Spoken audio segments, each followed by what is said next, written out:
Hello and welcome back to the PATA Annual Summit 2021 and to our second session of the second session of the day. So first, again, let me introduce myself. My name is Paul Brancan. I am Director of Communications and External Affairs at the Pacific Asia Travel Association, and I am, of course, your MC for today. Once again, I'll also go through some quick technical notes before we get to the session.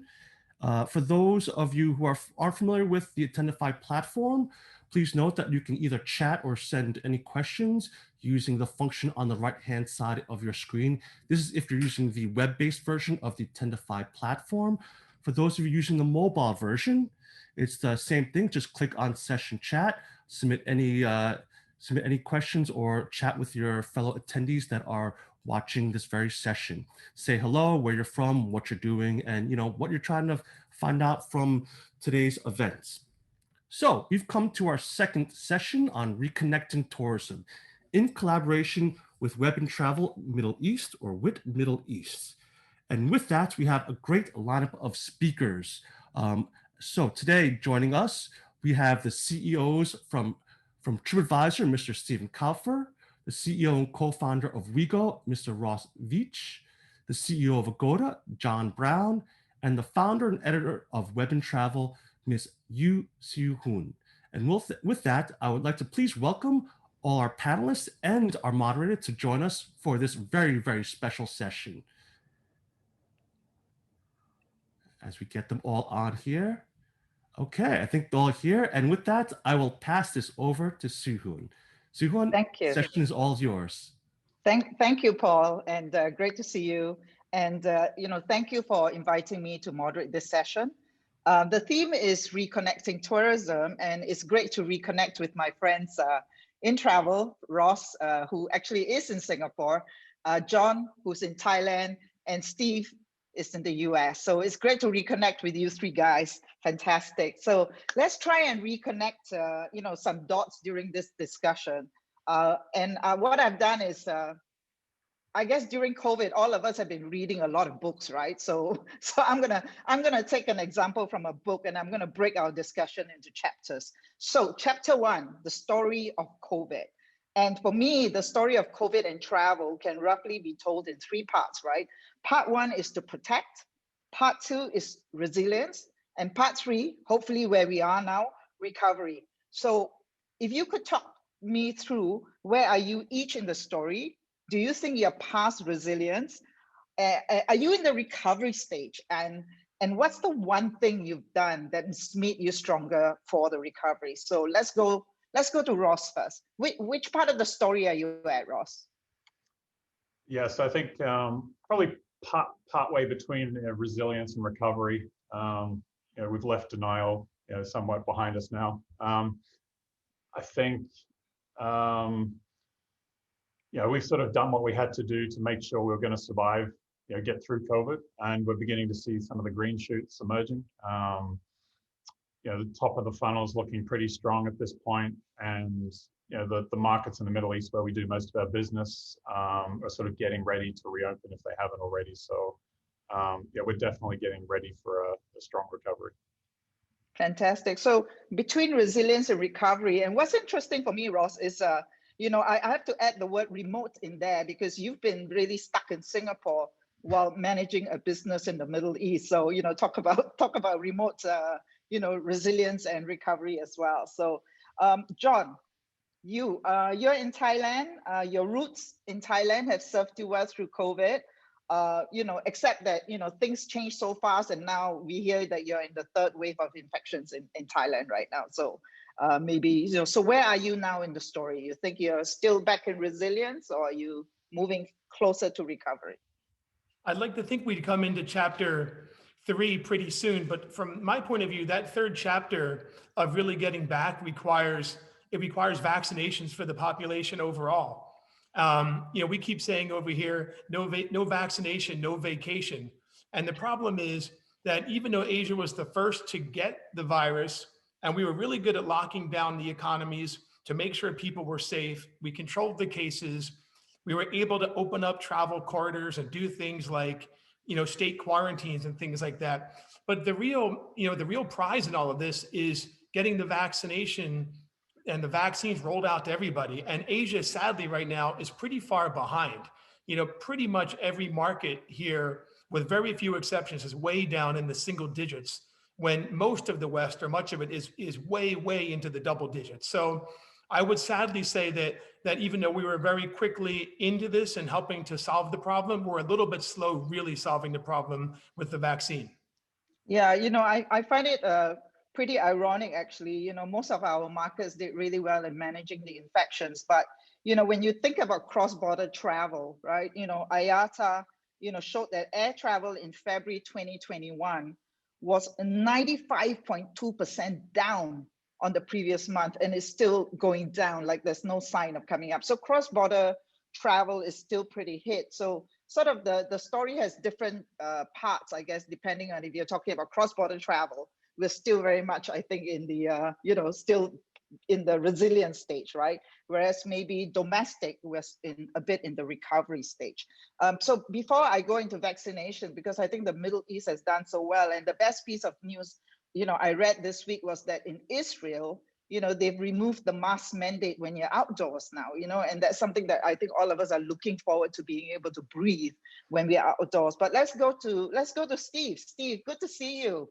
Last time I saw you was in Singapore on a trip, and we were talking about fried scorpions or something like that, or eating sushi. Some weird story about travel. But what a turnaround in the US, right?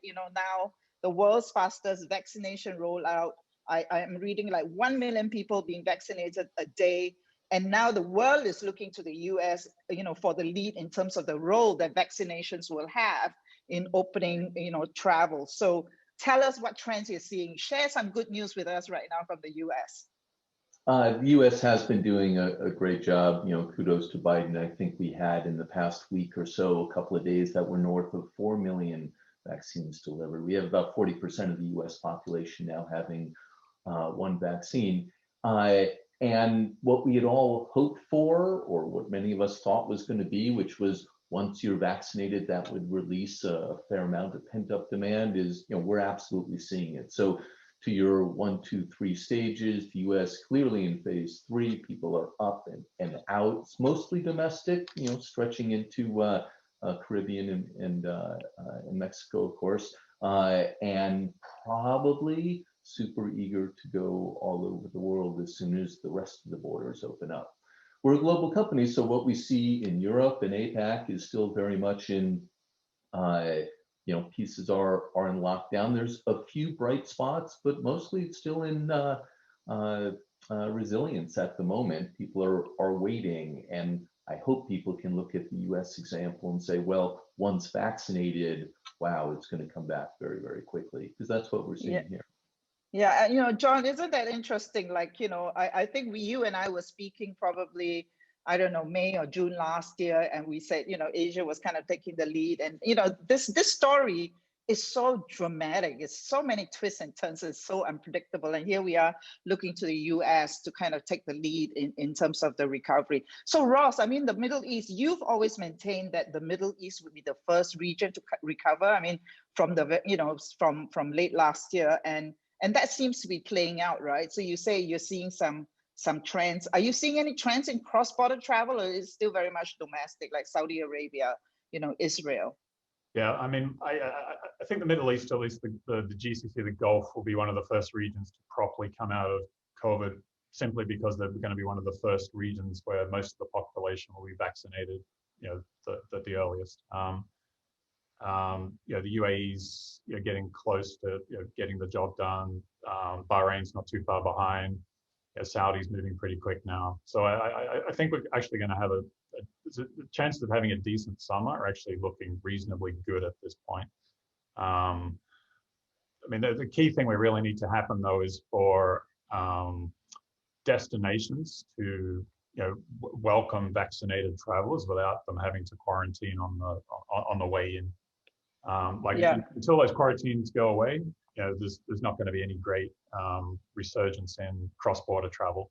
So that's the thing we really need more governments to start focusing their attention on. Yeah, I know. So let's go in. I'm going to keep that for chapter 2, because that's going to be a really substantial part, because before we can get into any kind of recovery, it's this whole thing about travel passports that has to be sorted out. But I'm also curious, in terms of, the one thing that you've done within your company that's made you stronger for the recoveries, because we've all been really just 14 months just stuck in the trenches, working through our company. So John, if I could go to you first, and can you talk about the one thing you think that you've done? I know you've done a lot, but if you could pick the one most significant thing that you've done that makes you stronger for the recovery when that comes. The best thing we've done for recovery, well, so far has been to get fully refundable, very, very cheap, good domestic rates for all of our customers across all the markets. The other thing we've done that we're particularly proud of is we made the ASQ product for both the Thai government as well as the government in Hong Kong. And we've also participated in the travel stimulus programs in Japan and Thailand. And we think that's been very beneficial, mainly for the countries where we operate. Agoda doesn't really make too much profit off of those products, but it's been a good example of that partnership between the tech companies and the governments in the region to help get things going. And I think in the case of ASQ, even as travel begins to come back, there's still going to be a need for it in some form or another, whether it's a 14-day stay, a 2-day stay, proof of vaccination, or some combination of the above. So we believe that there'll still be a need for those products really in the coming months and quarters. Right. So really it's forced you to basically grow your domestic business, which is, something that I think in a global company, you always think about global first and then maybe local. You say, yeah, I will be locally relevant, but global was always kind of more the priority. But now that's really sort of made you dig the local roots in deeper. Correct. It's made you definitely stronger. Exactly. And we're ready for the international in Asia and beyond when it comes back. But like I said before, that's highly dependent upon the vaccine. Right. And Steve, let's go to you. I mean, TripAdvisor has made a big bet with the change in your model. So talk to us about, this thinking behind a subscription model for travel, which is really bold and quite revolutionary because it's such an infrequent purchase. So talk to us about the thinking behind that. Sure. So to be clear, we haven't left our old businesses behind, but we did take a big pause. We said, look, COVID, massive, massive crisis. We have an opportunity to reinvent ourselves, how we want to be perceived and what we want to be doing afterwards. And so we came up with a travel subscription product. For those that don't know, it's $99 a year for a consumer. It's beta launched in the US right now, and it'll be coming out in the US in the short time before expanding globally to all of our consumers. As a travel subscription product, you see subscriptions working so well in so many other categories. And here's with our introduction and ability to get tremendous hotel discounts on hundreds of thousands of properties around the globe, perks along with those, 10% off all of the experiences that we sell with more benefits to be added. So we feel like it's a really convenient way for travelers to kind of up their game, to experience that, the challenge of having an amazing trip in a better way. And maybe you can take that hotel discount that you're getting and spend it on a private tour instead of a group tour, or just stay an extra couple of days, because some of these discounts are literally north of $1,000 for your vacation. Right. and that can really help. But the argument for subscriptions is that, travel, one of the reasons why travel has not been able to compete with, the super apps and all that is because travel is such an infrequent purchase, especially in COVID, right? I mean, and maybe there's going to be this pent up demand and, it's going to become more frequent. So how are you going to overcome that sort of lack of frequency challenge in travel to have customers pay $99 a year to be, It's a great question. And obviously the product is targeted at folks who take more than just one trip a year, but that is most people, or certainly most people in our audience set. We look at the amount that the average savings being north of $200-300 and saying in so many cases that very first purchase pays for the subscription, and then you get the benefits throughout the rest of the year, whether you take 1, 2, or 4, 5 more trips. So even though travel is episodic, the sheer amount of savings and the sheer amount of kind of better things you'll be able to get, we think make it a very obvious choice for folks who are frankly often already on TripAdvisor planning their trip. Okay, so Ross or John, would you consider a subscription model for your service? Possibly. We're watching with a lot of interest the what Steve and the team at TripAdvisor are up to. That's for sure. Yeah, okay. What Ross said. We've certainly thought about the model and really eager to see how it goes. Okay, so everybody's watching you, Steve. So you get that feeling sometimes, yes. What I'd really love to see, Soo-Hoon, is some subscription model economics applied to air travel, airlines specifically. So I think that could create a whole lot of consumer demand, which doesn't exist today. But I haven't seen an airline ever do that, but surely one of them is going to at some point. Yeah, I think a couple like the Chinese airline at the start of COVID tried that. I think AirAsia X tried that, where you pay one fee and then it's unlimited trips and all that. So, you have seen people experiment with it. So John, the one thing that you've done to become stronger is, introduce really strong domestic, products and embed yourself stronger domestically, and Steve's making a bet for subscriptions. So Ross, coming to you, the one thing that's made you stronger is you've actually pivoted out of travel. I mean, you've kept travel, but you've now got a new business. So tell us about that new business, that bold new frontier that you're getting into. Yeah, I mean, so we've really doubled down on product development. So yeah, we definitely haven't pivoted out of travel. Travel is still our first love. What we've done is augmented our model with a sort of cashback shopping platform. So standalone app and brand, ShopCash, it's live across the Middle East. But it also serves double duty as the loyalty program for WeGo users who are transacting with us. So that's something we've been investing in through COVID. And the other thing is just we've accelerated the push to have more of the transactions that our platform is generating actually happen on our platform. So an increasing amount of the GMV is actually going through WeGo. Okay. That's something that's been a major focus. Right. It's been great to see travel companies sort of really innovating in this crisis and taking a bet. And for sure, e-commerce has been definitely accelerated during COVID, and especially cashback is huge in Southeast Asia, and I'm sure it will be big in the Middle East. Okay, so now let's get into part 2, which is the story of the travel passports, right? So that we can then get into the recovery, the part 3 of our story. And we talked about no vaccination, no vacation. Ross, how are you thinking about health passports opening cross-border travel across the Middle East? Because it's a mess out there right now. Yeah, look, I mean, health passports are part of the solution, whether they're digital, whether they're sort of paper, like the old yellow fever cards. But at the end of the day, what will really get travel restarted is getting rid of quarantine. So governments waiving quarantine policies for anybody who's been vaccinated, or for anybody who is coming from a country, pool of travelers that are just so low risk that quarantine is borderline pointless. So more risk moderated approaches to travel restrictions is what we're going to need to see. Right.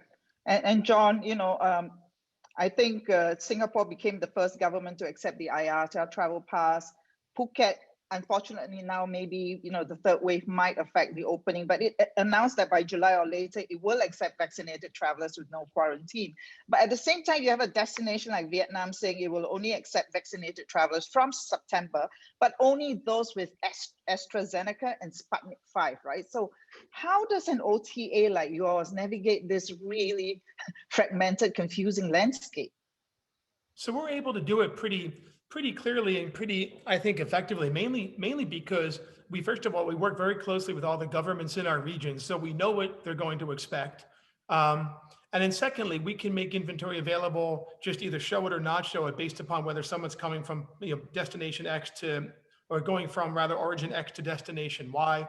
And we can even build that into our quarantine product. I agree with what Ross said, that most importantly, hopefully we can get rid of quarantine, or at least maybe make it something like 1 day, which is maybe acceptable to people who are coming on a 2-week trip to Thailand, if they have 1 day in quarantine where they get their PCR test back. But ultimately, if people do have to stay in quarantine for a day, we have capabilities on our quarantine product to let people load up the kind of vaccine that they needed to have. So we really stand at the ready, and we're pretty flexible to adapt quickly. But again, like Ross said, hopefully you really get rid of quarantine entirely. Yeah, and Steve, I was listening to a podcast with Ed Bastian, the CEO of Delta Airlines. He was saying, well, health passports probably not needed for domestic travel. The US is great. You've got a big, healthy market. But when it comes to cross-border travel, you're going to need some form of that. And, one corridor to watch is UK to the US. So far, the travel industry has kind of been, I don't know, just observing it has been rather passive, right? And we're at the mercy of politicians and governments. And, how do you think the travel industry can play a bigger role, you think, in giving governments the confidence to open up, vaccinated travelers with little or no quarantine, Steve? I think I can just echo what everyone's saying, which is keep the voices loud to as many different government channels as possible. It defies common sense that a vaccinated individual wouldn't be welcome in a country. And as this does take off, as I would hope, at least the Americans being vaccinated are normally welcome globally for the dollars that they are spending, and to be able to flash your vaccine card and come right on in. I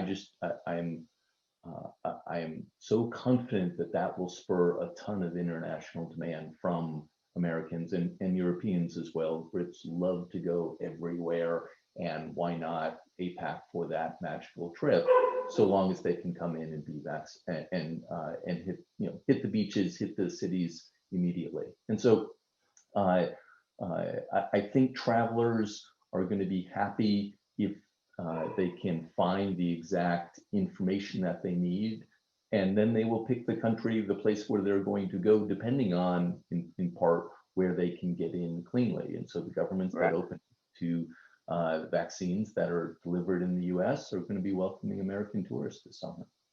So you think it might come to a point where travelers get so frustrated, with all this, that they are going to basically, travel, even if, they might have to do a bit of quarantine, you think? Because I just read something like Hawaii, for example, is now allowing international travelers from Japan, Canada, South Korea, and Taiwan to bypass the 10-day quarantine if they've taken a COVID-19 test from a trusted testing partner in their country of origin. So we're seeing some destinations really just pushing the boundaries a bit more, right? So you think that travelers will be willing? How can we in the travel industry give travelers the confidence to come back? I mean, John and Ross, do you have any comments on that? I think the one thing I would say is that, if a traveler goes to a place where they do need to quarantine, provided that quarantine period is very short. Like, again, the Thailand example, if you really have just a one-night quarantine, that's what a lot of people effectively are doing anyway, provided you can pick the kind of hotel you want. So people are going to show up, they're going to come off a plane, they're going to get a rapid test. If, in the worst case, they go to a hotel for a night. The following day, they sit by the pool for a couple of hours, kind of what they would do anyway, and then they're free. So I think if governments and OTAs and our other partners can offer a product like that, I think people would come. Again, better to have no quarantine whatsoever. And I think when you start getting into 3-day quarantine and 7, obviously that's a non-starter for most people. There's nothing you can do to overcome that. But letting people know that, the quarantine, if you need one for a day, can be very much just a part of your holiday, not too much different than the past. I think that you can help reassure people to overcome that small conceptual hurdle. Yeah. Well, the Maldives has certainly been a model. They remained open since July 15th last year. So they've been a model of safe opening, and it shows that, people do want to travel, right? Want to get somewhere. So this chapter 2, the story of travel passports, still filled with uncertainty, but there are ways I think that we travel can work creatively around those, I suppose, and give our travelers confidence that if should they want to travel, we can actually look after them well. Okay. All right. So let's go. Sorry. Imagine the banners on all of our sites as you're looking at Thailand, and instead of the COVID warning, it says ready for travelers. Like just flipping the tone. All you need is a 1-day quarantine or your vaccination. That's going to get people certainly very excited about going to lots of different places. Yeah. Well, it seems that it's our responsibility to reconnect travelers with their pent-up desire to travel as much as we can, given the landscape right now. So that's the task at hand right now for us. So let's go to chapter 3, which is the story of the future. So lots of trends being bandied about and all that. So I'm going to make this easy. I'm going to call out a few key trends that have been mentioned in this long-running book that keeps growing and growing. And I'm going to do some polling among the 3 of you, okay? So what would like you to do is rate 1 to 10 in terms of likelihood to happen, 1 being least likely and 10 being most likely, okay? So trend number 1, the acceleration of e-commerce during COVID will push more travel online, and the first phase of recovery will therefore happen online. Ross. 10, definitely. 10. John. 8. Okay. Steve. 6. Okay. That's interesting, right? So you got a very bullish Ross, 10, and Steve. Can I go to you as to 6, as to why you're a lot more reticent about, the recovery happening online? I mean, travel has been moving online, will continue to move online. Everyone knows that. But with the uncertainty, I think there's going to be a little resurgence of more of the offline. I want to talk to somebody, and at least in most of the areas, online is associated with do it all yourself. And I think people are going to be needing a little more handholding. Right. I was interviewing Greg Webb, the CEO of Travelport, and I asked him this very same question. And he felt that maybe the first stage will be online because people are basically redeeming their vouchers and all that. But, eventually he thinks that it will sort of level off as to, the usual dynamic of offline, online. But the fact is that the offline sector will become a lot more savvy and more sophisticated about adopting online because, COVID has seen such an acceleration of online behavior. So that's okay. Trend number 2, the acceleration of consumer direct buying behavior during COVID will reduce the power of intermediaries. So Ross. Yeah, I'm going to say 3. If you'd asked me 12 months ago, I would have said it was probably more like 6 or 7, but our data shows it's been the opposite. So I was wrong on this going in. Okay, so 3, John? I agree, 3 or 4. It's kind of the flip side of the prior question. I thought that more people would start going direct, especially domestically, but we see that they go back to the OTAs and other products that they like. Same. Okay, and Steve? 2. I don't see that changing much. Okay, Bill, I guess we should have a supplier here. to balance off this discussion, right? Because they might give a very different answer to this question. Okay, trend number 3, big topic, remote work is here to stay with a globally distributed workforce. Ross. Yeah, 2 or 3. I think it's a mixed bag. Some companies will adopt it. I think most of us are going back to the office as soon as we can, maybe with a bit more flexibility. But yeah, I think this is overdone. Okay, John? I would even say maybe 1, because yes, I feel like it's a bit of a fad and people can be more flexible. We can accomplish a lot like we're doing right here on our computers, but ultimately people want to get back to the office. It's more efficient that way. Right, and Steve, how are you seeing it in the US? Yeah, so I interpreted the question a bit differently, perhaps, because I'm at an 8 here, where I'm saying the notion of folks in the US or my employees going back to 5 days a week in the office, like we pretty much required before, is gone, period. A couple of days a week, yes, but full-time in the office, no. Right, I think the sort of, when we were first pushed into COVID and the first few months, there was an instant love affair, right? Like you could work from home, it was whatever. But now that I think people are coming back to the office, they really realize the difference of working in a physical environment with your colleagues is kind of different. Okay, so interesting, this trend. Okay, trend number 4. This is a good one. The substitution of business travel by technology is inevitable. Ross. Yeah, I'd give this about a 3. I mean, some business travel, sure, but I think most of it's coming back, particularly in places like Asia or the Middle East, where a lot of business is still done face-to-face. There's a hell of a lot of pent-up demand after being stuck, without being able to travel for a year. So. Okay, so 3.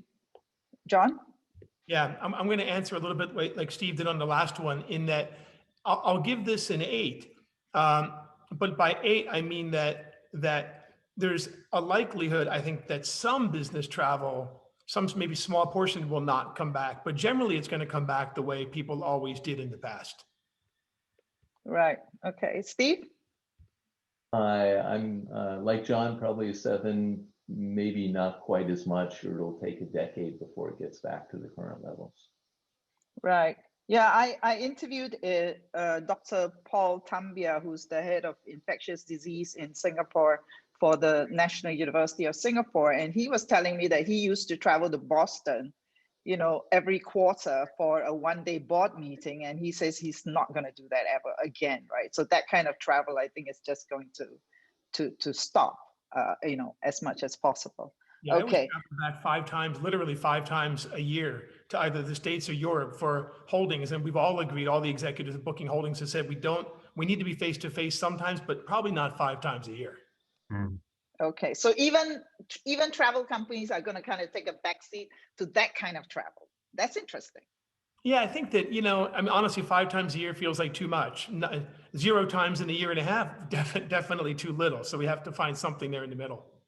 Okay. Yeah, but as a compromise, John, if you're not traveling to the States, you've got more time to travel around Asia, right? So who knows how it nets out. Exactly. That's an excellent point. That's true. And you can travel more for leisure. You can go to and have your holidays. Okay. So trend number 5.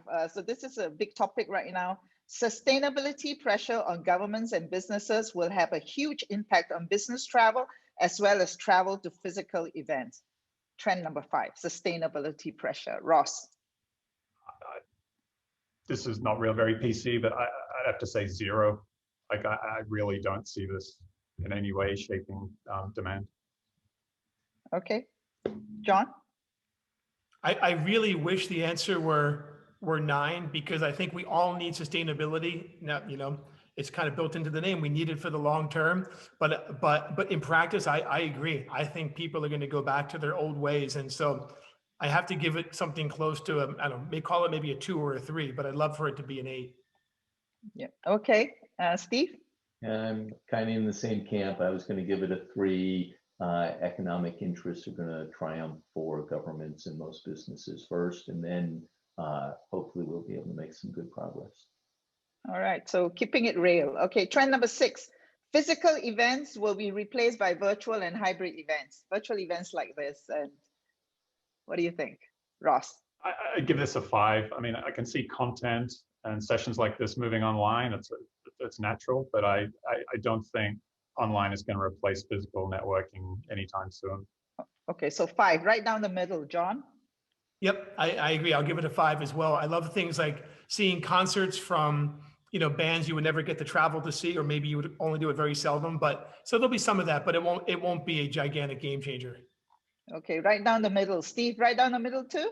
Right down the middle. You got all 3 of us. Same answer. 5. Oh, so I'm not going to see you in Singapore soon then for our conference then. But the 5 means there's going to be some of those because you need to build the networking connections. But the ability for events to draw even better speakers by not requiring that attendance in some of these, I think that's going to have a big effect. Agree. You know, so trend number 7, again, between wishful thinking and the reality, travel will return smaller and better because we have all learned so much during COVID. Ross. Yeah, so I don't think travel will return smaller. I think after we're through COVID, it's going to come back with a vengeance, so 0. But I would like to think we've all sort of, you know, like classic case of, you know, absence making the heart grow fonder. I think we're all going to have a fresh appreciation for travel once we're able to do it again. So 8. Okay. John? I give it, so travel will return smaller, you say.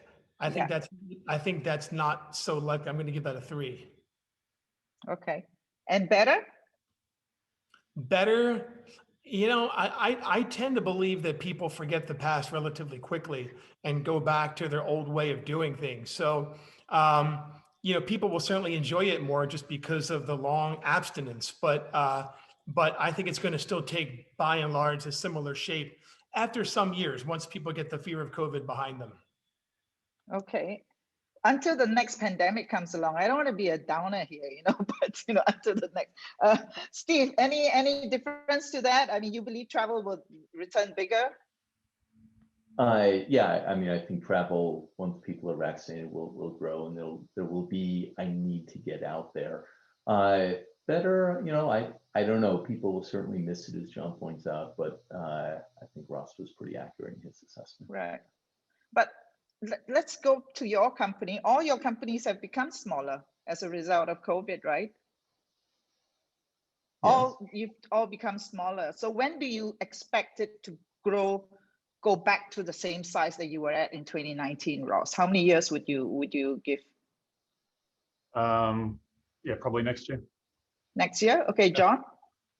I would hope next year, but it might take a little longer. Mainly the size in terms of revenues and or headcount really depend upon the travel coming back. And in Asia, like we said, I think that's a story for maybe the latter half of 2022, hopefully, maybe even a little bit further out than that. Okay, and Steve? Yeah, I think 2022, from what we see from the US, we see the vaccinations proceeding worldwide. I think it's going to be a very good year for travel overall. Okay.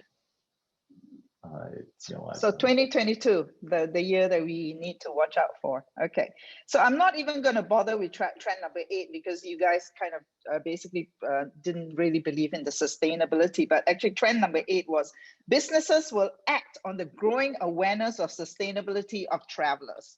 So Ross, are you going to go for a 0 for that? Well, if there's actual, like if consumers are voting with their wallets, businesses will react. But until they do, there's no signal to react against.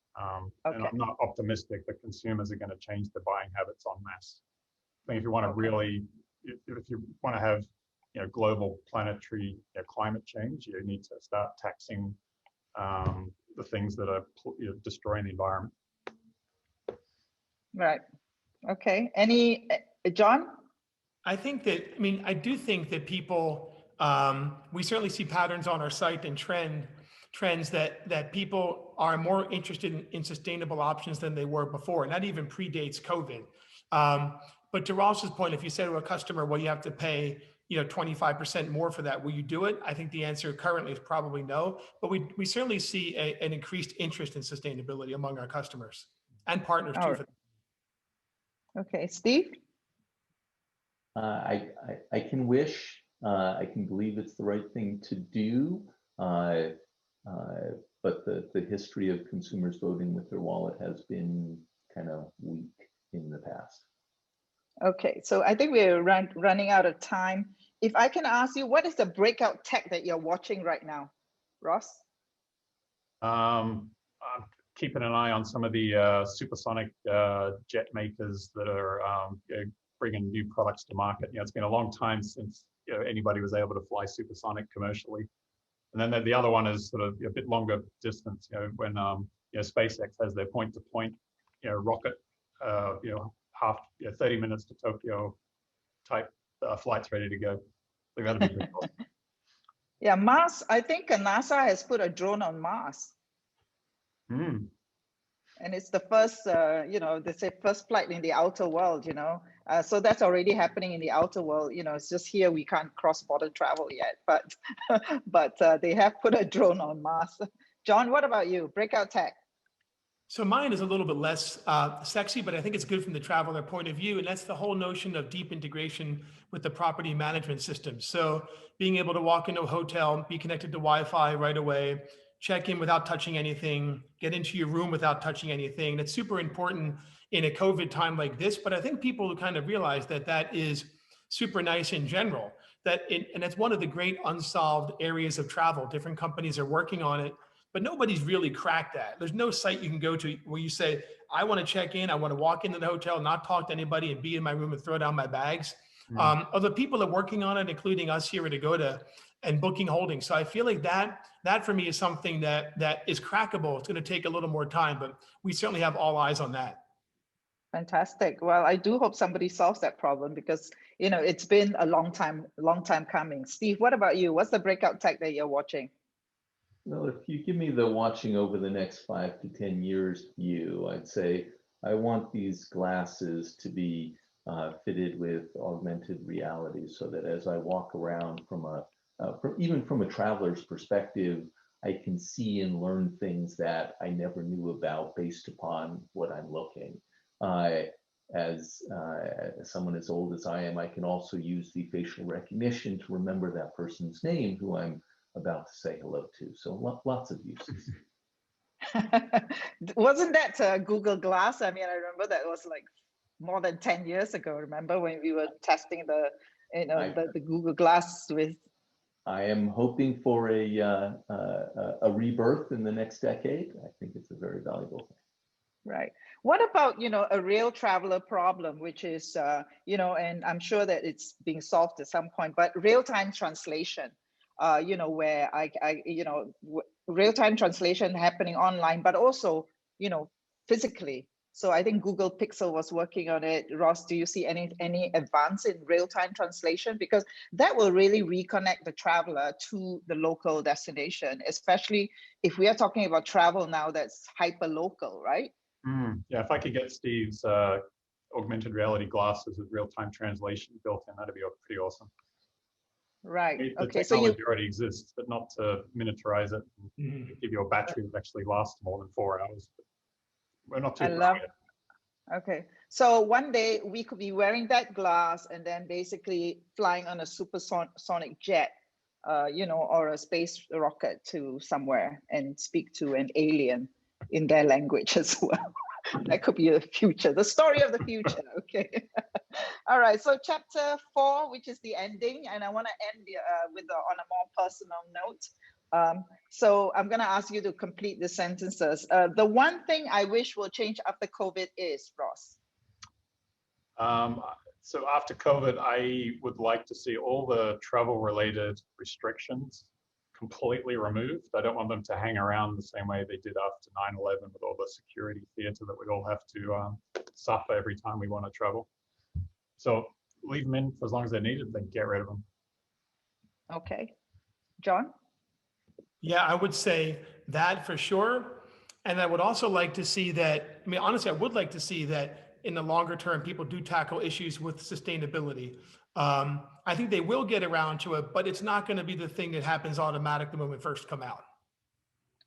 Yeah, but if you really do want to make it happen, though, do you think it's the role of companies to to do it rather than wait for consumers to put pressure on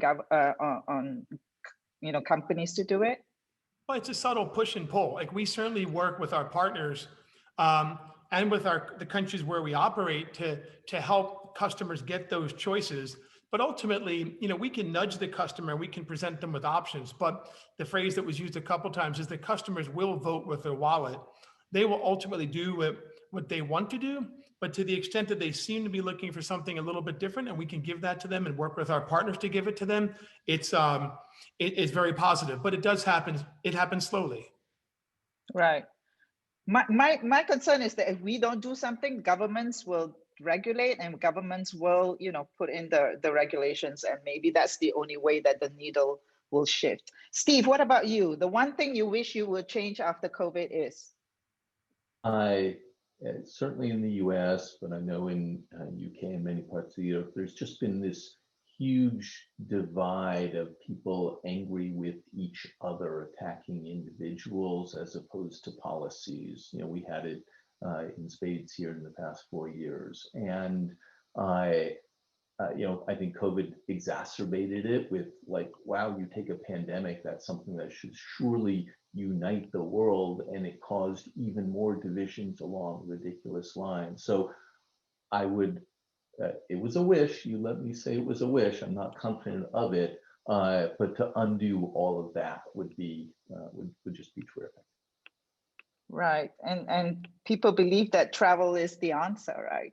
We can undo most of the divide. The sign back there that says, it's a Mark Twain quote, "Travel is fatal to prejudice, bigotry, and narrow-mindedness." It's one of my favorites. And if you think about it, it is kind of true. It's really hard to have a anti-XYZ opinion of a culture, of a population, of a person when you've been there, when you've dined with them, when you've made friends there. It puts it all very personal, which is a great way to cross a number of these divides. Yeah. So in some ways, this next chapter for travel is not only about the pent-up demand and the commercial, nature of travel that will come back, but really, travel should play a way bigger role in the world, and it's our responsibility to reconnect travelers not only with destinations, but to reconnect travelers with the purpose of travel, which is to have open minds and to have understanding and tolerance of different cultures. Okay, so we have 5 minutes. I got a note. Okay, so complete this sentence. If you haven't done this yet by now, you must. Tell the audience. Ross. So one of my great discoveries recently was a fabulous sci-fi TV series called The Expanse. I would highly recommend everybody watch that if you haven't already. So it sort of predicts a world not too far in the future when we're traveling around our own solar system. It's on, so you're telling people to watch The Expanse, is that right? Yes, you're definitely. telling people, okay, all right. Great advice. John. I would say two kinds of diving. I was reminded how much I love regular scuba diving just the other day here in Phuket. It's serene, slow, and a whole different element of the world that people don't get to see. It's completely cool. But frankly, skydiving is really cool as well for the 1 minute complete adrenaline rush, which is just the opposite, but equally cool in a very, very different way. Extreme rush. Okay. Yeah. All right, Steve. Well, I love scuba diving. I would never in my life choose to skydive. That's nuts. But I was taking this opportunity for the shameless plug of hoteliers who are out there should absolutely sign up to list their inventory on TripAdvisor Plus to help earn those travelers coming from the US and Europe. Great. Thanks, Steve. Thanks for keeping it real.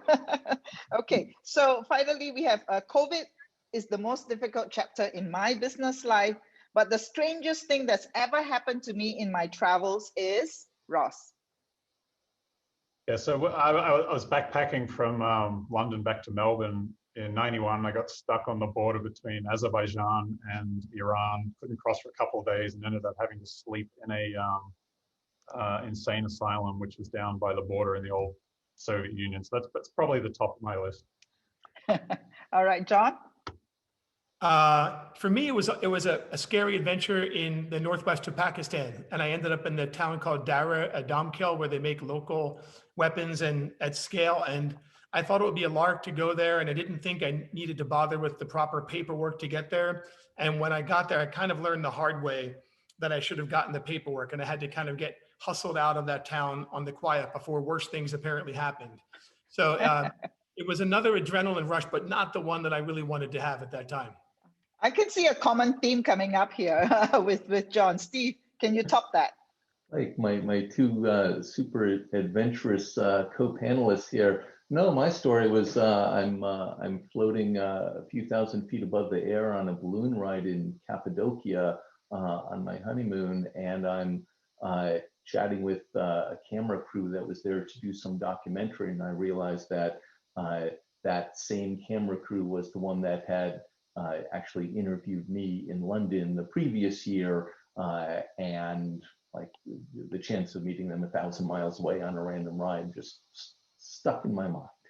That's the beauty of travel, you know, is serendipity, right? You know, that's the unexpected encounters, and you guys have definitely ignited in me, you know, the sense of adventure that comes with travel. So I really look forward to getting back on the road. So final question, you know, every story, we've been writing a book here together, you know, chapter 1, 2, 3, 4. We need to close this book, right? And I just want to share with you one closing line from a book that I really like, which is The Great Gatsby, F. Scott Fitzgerald. And he says, the closing line of that book says, "So we beat on, boats against the current, borne back ceaselessly into the past." So I'm going to ask you to close this book. Ross, give me a closing line for this book. Yeah, not quite as poetic as F. Scott Fitzgerald, but I would love the closing line of the COVID book to be, you know, and the last remaining humans were vaccinated, and like smallpox, it was eradicated from the earth. Well said. John? Yeah, I'm not going to try to top Fitzgerald either. And I would actually, you know, I would take his quote as a proper closing, because it has a bit of caution too. Like, I've always thought that sentence meant that despite what they were trying to do, you know, Gatsby was always drawn back to the past. And I feel like, because that force is inexorable. And I feel that when travel comes back, we will quickly go back to the way that it was. And that's good for all of us. And, you know, to pick up on what Steve said, you know, people have become really, you know, parochialized recently. And I think that travel, like Twain said, is one of the ways that we really get beyond that. And so when we go back to travel, we'll undo, I think, some of this damage that we felt by having nobody travel anywhere for the last year. However, we do have to keep that sustainability piece in mind. So hopefully that is the one thing that we do manage to change a little bit going forward. Okay, so travel will undo the damage done by COVID and implant in us, you know, a renewed sense of sustainability. Steve, what's the closing line? Cuddling their newborn, Sally turned to Joe and said, after a thoughtful pause, "I hope she grows up to be a scientist who helps people."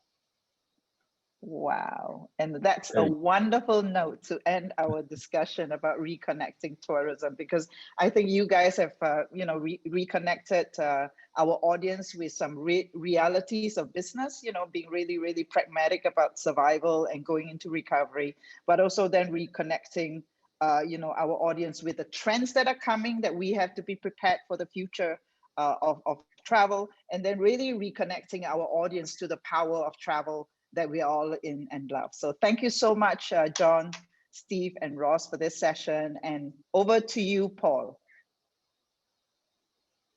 Well, thank you very much, Suwon. Thank you very much, Stephen, John, Ross. That was really a very, very insightful session.